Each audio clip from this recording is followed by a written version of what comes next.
देखिए हमारे चैनल पे टू स्टडी क्लासेस पे जो हमारा क्लास 12th का स्टार्ट हो रहा है 11 से, जो बच्चे क्लास 12th में जा रहे हैं उनको मैं पहला चैप्टर तो मान लीजिए हमारा संबंध और फलन है, दूसरा प्रतिलोम त्रिकोणमिति है, लेकिन उससे बेस्टर चूंकि हम ये सोच रहे हैं कि सबसे पहले बच्चों को वह चैप्टर पढ़ाया जाए जो कि सबसे पहले इंटरेस्टेड है और उनका मैथ के प्रति जो ध्यान है वह क्या हो जाए, आकर्षित हो, उनको यह एहसास हो कि नहीं मैथ हमारे लिए बहुत अच्छी सब्जेक्ट है, हमको पढ़ने में अच्छा लग रहा है। तो उसके लिए मैंने चूज किया है एक चैप्टर जो कि लेसन 3 है। अगर हम देखें तो हमारा जो अव्यू का जो चैप्टर है वह लेसन किसके अंतर्गत आता है, 3 के अंतर्गत आता है और उसमें सबसे पहला टॉपिक है अव्यू का निरूपण। तो सबसे पहला चीज ये है कि अव्यू है क्या। पहला क्वेश्चन ये हुआ ना कि आखिर जो चैप्टर हम पढ़ने जा रहे हैं, जो सिलेबस पढ़ने जा रहे हैं, उसमें अव्यू का मतलब क्या है। तो अव्यू का मतलब ये होता है कि किसी भी गणना को एक आयत के अंतर्गत या एक ब्रैकेट के अंतर्गत सुव्यवस्थित तरीके से रखना ही क्या कहलाता है, अव्यू कहलाता है। मतलब कोई गणना है, जैसे ऐसे समझो, मान लो कोई दो व्यक्ति हैं, एक रोहन है एक मोहन है, ऐसे समझो, बेसिक समझो। पहले रोहन है और कौन है, मोहन है, दो व्यक्ति हैं। इन दोनों के पास जो मटेरियल है, रोहन के पास ये 3 ये 4, मान लो यहां पे ऐसे मानते हैं कि मान लो बाबू ये क्या है, ये कलम है। अब कलम किसके पास है बेटा, तो रोहन के पास कितना कलम है, 3 है। अब मोहन के पास कितना है, 4 है। फिर इसके बाद उनके पास ना एक चीज और है, वह है उनके पास पेंसिल भी है। संख्या कोई भी हो सकती है, मान लो यहाँ 2 रख लो, यहाँ पे कितना रख लो, 5 रख लो, कोई दिक्कत बेटा यहाँ पे। मान लो उनके पास ना एक कॉपी भी है। अब कॉपी 3 है, यहाँ पे मान लो कितना है, 2 है। एक अंदाजा ऐसे समझने के लिए। तो ये व्यक्ति रोहन है और ये कौन है, मोहन। अब उनके पास जो कलम है वह कितनी है, 3 है। पेंसिल कितनी है, 2 है। और कॉपी कितनी है, 3 है। इसी तरह से मोहन के पास है। अब इस गणना को अगर हम लिखना चाहेंगे तो इसको बाबू लिखेंगे हम लोग ऐसे, ब्रैकेट के अंतर्गत। अब हमको रोहन नहीं लिखना है, मोहन नहीं लिखना है, कलम पेंसिल कॉपी नहीं लिखना है, जो मेरी ये गणना है उसे मैं यहाँ पे क्या कर रहा हूं, ध्यान से देखना, इससे हम लोग क्या कर रहे हैं, लिख रहे हैं। ठीक, तो ये गणना को जो लिखना है एक आयताकार स्ट्रक्चर में, चाहे एक ब्रैकेट के स्ट्रक्चर में जो लिखना है वह क्या होता है, अव्यू के अंतर्गत आता है। इसमें 2 बातें जानना हमारे लिए सबसे मोस्ट इंपॉर्टेंट है। वह है कि ये जो बाबू है ना, ये ऐसे जो है, इसको हम एक नाम देते हैं, हिंदी में इसको कहते हैं, क्या कहते हैं, पंक्ति कहते हैं। क्या कहते हैं, पंक्ति कहेंगे। ये भी एक प्रकार से क्या है बेटा, देखो बेटा, ये भी पंक्ति है, ये भी हमारे पास क्या है, पंक्ति है। कोई दिक्कत यहाँ तक किसी को, ये क्या एक तरह से है, माने कलम की एक पंक्ति लगी। रोहन के पास कितनी कलम, 3 पे, मोहन के पास कितनी, 4 हो सकता है, कोई और सोहन भी हो सकते हैं उनके पास। तो ये जो चीजें चल रही हैं, ये क्षैतिज रेखा, क्षैतिज रेखा जो होती है वह एक प्रकार से हमारी क्या है, पंक्ति हो गई। कोई दिक्कत नहीं आता, ये पंक्ति है। उसके बाद जो ये लाइन है ना, कलम पेंसिल कॉपी, जो ये लाइन बन रहा है इसको हम क्या कहते हैं, स्तंभ कहते हैं। क्या कहते हैं, स्तंभ।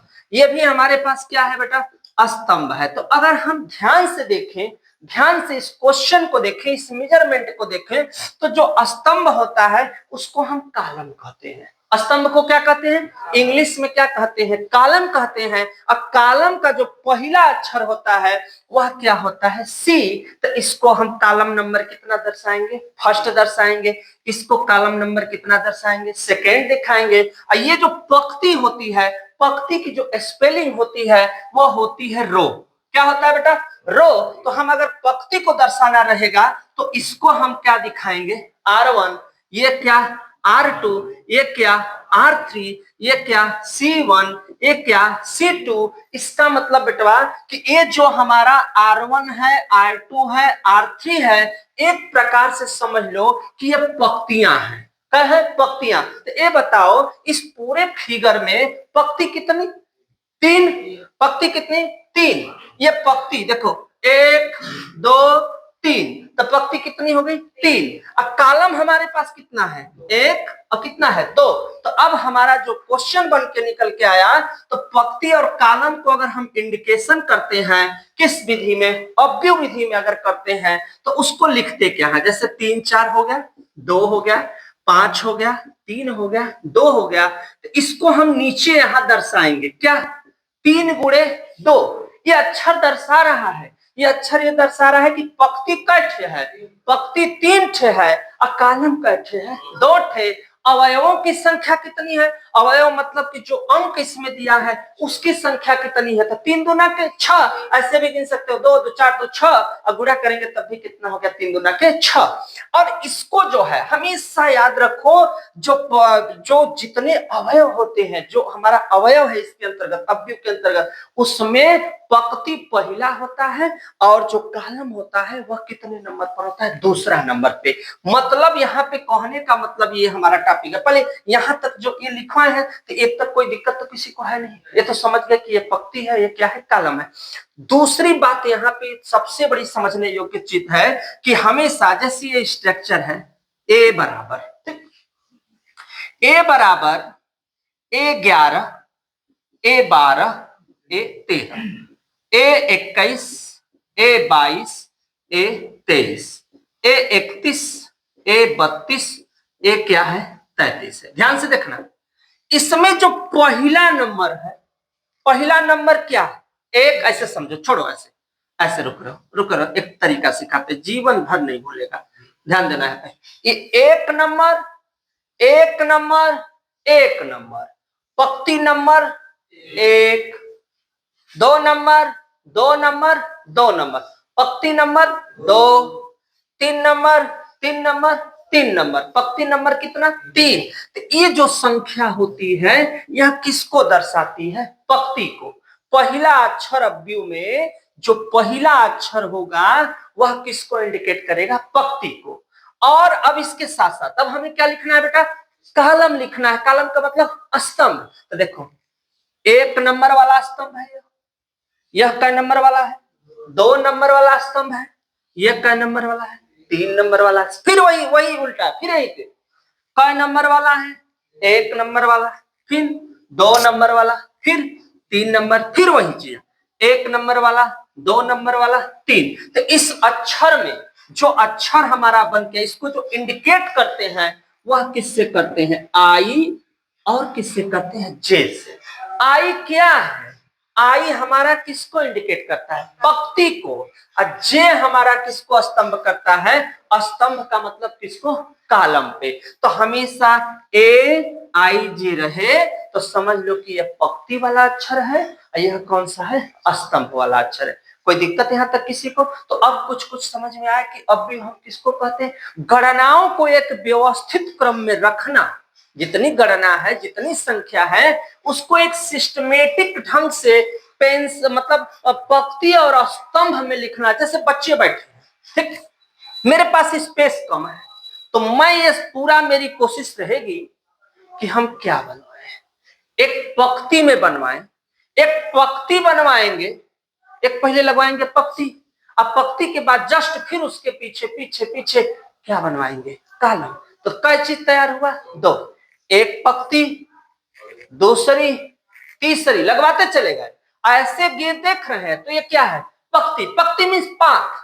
लोग ना कहा ना हो शादी ब्याह में ए तनी पांत बैठा दा हो नम इत भारत है, नाम तो बिगाड़ दी है, कंफर्म हो। ओके, पंक्ति कहत कहत का कहे लगना? पांत कहे लगना, ठीक है। तो अब पांत मतलब क्या? एक तरह से क्या? पंक्ति। एक पंक्ति, 2 पंक्ति, 3 पंक्ति, पंक्ति बना दिए, बस उसका एक नया नाम ले लिए। क्या अब कई ठे हो गया? तो ऐसे देखने पर वह क्या है? एक तरह से स्तंभ हो गया। ऐसे देखने पर एक प्रकार से क्या हो गया? पंक्ति हो गया। तो हमको पूरे अव्यय में विशेष तौर से 2 चीजें पढ़ना है, पंक्ति और क्या पढ़ना है? स्तंभ। कोई दिक्कत यहां तक किसी को? तो यहां तक समझ लो। नेक्स्ट पहले सवाल से स्टार्ट करते हैं हम। जो है देखिए, सबसे पहला जो अव्यय का सबसे मोस्ट इंटरेस्टेड क्वेश्चन जो आता है वह होता है हमारा अवयव के निरूपण में हमें समीकरण हल कैसे करेंगे। ओके, एकदम देखो सिंपल फंडा। एक चीज और ध्यान देना, एक चीज और ध्यान देना, हमेशा जो आर है, आर को हम क्या कहते हैं, इधर देखो पंक्ति, और जो सी है वह क्या है, स्तंभ, और जो अवयव मिलकर बना आई, आई मीन्स पंक्ति, आर मीन्स स्तंभ, अवयव का मतलब ए, नहीं यहाँ जे रहेगा, जे, ए और यहाँ छोटा सा आई और जे, ये इसका क्या है, अवयव है। तो अब देखो जो मेरा क्वेश्चन है, ध्यान देना, कितने का अवयव है, कौन बताएगा बच्चा, अवयव कितने का है, मतलब 2 और 2, 2 दूना 4। खैर इससे हमसे कोई मतलब नहीं है, हमको मतलब है x प्लस वाई बराबर 2, 1, 1 और 2। ओके, यहाँ 2x माइनस वाई बराबर कितना है बेटा, देखो 1, 2, 2 और 1। कोई दिक्कत यहाँ तक, ऐसे बना दिया, ठीक। अब देखो y से y कट गया, 2 और 1 कितना, 3x। इसमें पंक्ति का पंक्ति के साथ, पहली संख्या को पहली संख्या के साथ, देखो 2 और 1 3, 1 और 2 3, 1 और 2 3, 2 और 1 3। ओके, और हमेशा अवयव को किस रूप में लिखते हैं, ब्रैकेट में लिखते हैं। किस में लिखते हैं, ब्रैकेट। देखो कहीं कहीं तो मैं छोटा कोष्ठक में भी पढ़ा हूं, लेकिन बिरले तुमको तो नहीं मिलेगा, इससे तुम छोटा कोष्ठक को भूल जाओ, हमेशा बड़ा कोष्ठक याद करो। 3 इसमें से क्या कर लेते हैं हम लोग बेटा, 3 इसमें से हम लोग क्या कर लेते हैं, कामन। जब कामन करेंगे बेटवा तो यहाँ पे 3 से 3 क्या होगा, कट जाएगा, बचेगा क्या अपने पास, 1 1 1 और 1। ये जो 1 और 1 बचा, किसका वैल्यू बचा, x का। कोई दिक्कत है, फिर x का मान समीकरण 1 में क्या करने पर, रखने पर। एकदम बेसिक तरीका, ऐसा कोई टॉपिक नहीं जो कि न आए, आना तो तय है। अब देखो जहां पे x लिखा है वहां पे लिख लो आराम से, क्या लिखोगे, 1 1 1 और 1, ब्रैकेट को बंद कर लो। y बराबर जो दिया है उसको चुपचाप चलने दो। इधर देखो बेटा, प्लस उधर गया तो क्या हुआ, माइनस। अब हम लोगों को 2 1 1 2 किसका चिन्ह, माइनस का, 1 1 1 1 हो गया। ओके, अब इसके बाद ध्यान देना, यहाँ पे इसके बाद हम माइनस करेंगे, 2 में से 1 घटेगा 1, 1 में से 1 घटेगा 0, 1 में से 1 घटेगा 0, 2 में से 1 घटेगा 1। किसका मान आ गया हमारा, y का। बस यही हमारा क्या हुआ, आंसर। अब हम सजा के आंसर चाहे तो खूब सजा के अपना डेकोरेट करके थोड़ा सा, हम यहाँ पे x का मान हो गया, यह किसका मान हो गया, y का हो गया। बस यही अपना क्या हो गया, इस पूरे सवाल का क्या हो गया, आंसर। कोई दिक्कत बेटा, स्क्रीनशॉट लो, नेक्स्ट क्वेश्चन में फिर मिलते हैं। हम बहुत सवाल देंगे, घबराओ मत बेटा। ये क्वेश्चन दिया है और इस क्वेश्चन में इतना दिया है, इतना दिया है, ए और बी का क्या पूछा है, मान पूछा है। लेकिन यहाँ समस्या है मेरे सामने कि 2a माइनस 3b बराबर जो संख्या है 4 माइनस 1 और 3, इधर देखो बेटा, ये है समीकरण नंबर फर्स्ट, और 3a प्लस बी, इधर देखो बेटा, ये है 1 3 माइनस 1 0 5 4, इधर देखो ध्यान से, ये है समीकरण नंबर 2। कट तो नहीं ना रहा है, कट तो नहीं रहा है, तो बस तुम अगर यहाँ 3 है, यहाँ 3 रहता तो काम बन जाता कि नहीं, बस हाँ या ना बोलो, बन जाएगा कि नहीं बन जाएगा। तो लिख लो आराम से, समीकरण 2 में 3 से, समीकरण 2 में कैसे, 3 से क्या करने पर, गुणा करने पर। इधर ध्यान दो बेटा, 3 से, 3 तरीके 9, 3 एक कम 3, बराबर में देखो 1 3 माइनस 1 0.5 ओके। लेकिन जो 3 का गुणा इसमें भी करेंगे, इसमें होगा तो इसमें भी होगा, रुको रहो मैं भूल गया, यहाँ पे देखो 3 का गुणा इसमें भी होगा, 3 एक कम 3 तरीके 9, 3 एक कम 3, 3 जीरो 3 5 15, 3 चौके 12। अब ये समीकरण नंबर क्या तैयार हुआ? 3 का तैयार हुआ 3। अब इसके बाद लिखेंगे समीकरण 1 तथा समीकरण कैसे कैसे 1 तथा 2 से। 1 नंबर क्या है तुम्हारे पास बाबू? देखो 1 नंबर में मेरे पास है 2a माइनस 3b बराबर 4 है, -1 है, 3 है, 2 है, 0 है, -2। इधर देखो बेटा सीरियस होकर, ये इतना है। अब 3 नंबर में क्या है? 3 नंबर में है 9a है प्लस 3b है, और यहाँ पे जो संख्या है 3 है, 9 है, -3 है, 0 है, 15 है, और कितना है 12 है। ओके, याद रखना इधर गुणा करोगे इस वाले में तो इसमें भी गुणा करना पड़ेगा। जैसे तुम लोग रैखिक समीकरण लगाते थे ना, सेम वैसे ही तुम लोग को। आप देखो 20 से b वाला कट गया, 9 2 कितना 11, ये हो गया। अब इसको बनाओ अपने से, 4 3, ध्यान से एकदम, 4 3 7, 2 में 0 होगा 2, -1 9, 9 में से 1 घटेगा तो कितना 8, 15 में से 0 होगा तो कितना आएगा 0, 0 नहीं 15 हो जाएगा। और 3 में से 3 का कहानी क्या हुआ? यहाँ देखो +3, यहाँ माइनस, यहाँ पे क्या होगा 0। अब 12 में से 2 घटेगा तो कितना 10। अब इसका तुम क्या दोगे? भाग दोगे ना, तो भाग मत देना। देखो तरीका बता रहे हैं बस ऐसे, a बराबर 1/11, बाकी को चुपचाप उतार के छोड़ देना। बाकी हमको इसमें धक्के का धक्का करने की आवश्यकता नहीं है। ये किसका मान आ गया? 1 आ गया। बहुत करोगे तो इसका इसमें गुणा करोगे तो 7/11, 2/11, 8/11, यही ना आएगा। परेशान होने की, रहने दो, परेशान होने की आवश्यकता हम लोग को नहीं है। तो यह किसका मान आ गया? हमारा 1 आ गया। अब देखो b का मान निकालने के लिए परेशान हो, b का मान निकालने के लिए तुमको करना क्या है? इसको रखोगे तो लफड़ा में ज्यादा फंसोगे। तो इतने के लिए एक उपाय ये है कि ये जो इक्वेशन दिया है, एक बार b का विलोपन हो गया है, b का विलोपन हुआ। अब इसके बाद किसका विलोपन कर दो? a का।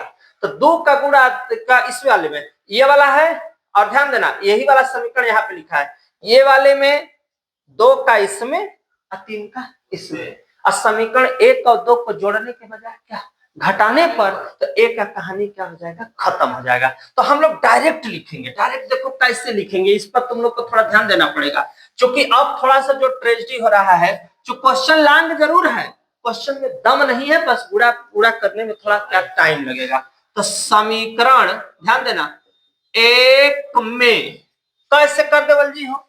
कैसे? 3 से, इसका इसमें और इसका इसमें, 3 का 2 में, 2 का 3 में, तो इधरो 6 इधरो 6, कहानी बन जाएगा आराम से। तो समीकरण 1 में 3 से तथा समीकरण कै में हो? 2 में, समीकरण 2 में कैसे? 2 से गुणा करके, जोड़ने पर नहीं, काहे घटाने पर लिखना पड़ा है? काहे कि यहाँ पर भी प्लस है, यहाँ पर भी प्लस है। अब करो ध्यान से करो, चलो 3 दूना 6, 3 तिरिके 9 बराबर 3 का इसमें भी सब में, 3 चौके 12, 3 का 3 दूना 6, फिर 3 का 3 एक कम 3, 3 0, 3 तरीके 9, 3 दूना 6। ये मेरा हुआ अभी तक क्या हुआ? पहला हो गया, ऊपर नीचे इसको सीरियल में लिखो, 6a माइनस 9b बराबर एक बनल हमन का। फिर अब वही क ले रही है कै में? 2 में। कैसे? 2 से गुणा। तो 2 नंबर गुणा कहाँ है? जहां, तब जा करा 2 त्याई 6, 2 एक कम 2, अब इसमें आ जाओ, 2 एक कम 2, यहाँ पे 0, 2 3 6, 2 5 10, 2 1 कम 2, 2 चौके 8। देखो हो गया। अब बोल रहा हूं कि जोड़ने पर नहीं, घटाने का। घटाना में चिन्ह का होता है, बदल जाता है।